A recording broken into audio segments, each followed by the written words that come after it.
Itoophiyaa subbuu barbaadanii kaan kan jettaniif isinin kijibnu wallahi isinin kijibnu mararaan isinin kijibne anillee isinin kijibu Koongiresiin Federaalawaa Oromoo gaafa dhaabaturraa ka'ee har'as sirna dimokiraatawaa sirna federaalawaa gadi dhaabuutu ummata Oromootii fi sabaaf sablammoota Itoophiyaa kaaniif hundarra wayyaa jee gad dhaabate ittiin amana Oromoon Oromiyaa irratti mootummaa fi filateen if bilchee sadarkaa federaalaatti sabaaf sablammoota kaan wajjin mootummaa isaa ta'u aangoof diinagdee akka gumaata isaatitti baqqumatu akka Profeesar Mararaan jedhutti yoo kan jaarratu taate ni baasaa jennee tamanna.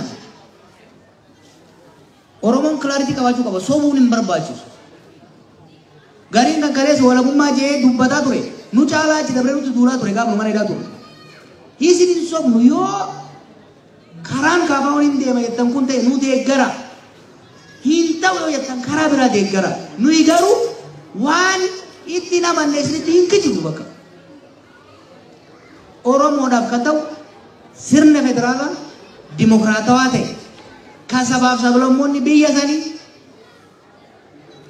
qe'ee isaanii irratti aadaa isaanii kunuunfatanii diinagdee isaanii irratti abbaa ta'anii naannoo isaanii irratti mootummaa isaanii ta'uu filatanii sadarkaa biyyatti immoo ilaameedhaan negotiationiidhaan baargeeniidhaan aangoof diinagdee hiratanii akka gumaata isaaniitti akka baay'ina isaanii sirni akkasii ijaaruutu nagaya waaraa fidaa sirni akkasii ijaaruutu dantaa Oromoof sabaaf sablammoota kabachiisa jennee amannaa.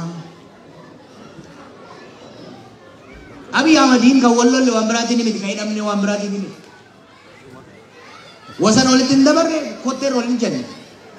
Sirna federaalawaa jiru san dimokiraateessuu haqa sabootaa kennu saboonni mootummaa isaanii ta'e akka filatan gochuu mootummaan federaalaa baay'ina saboota biyya sanii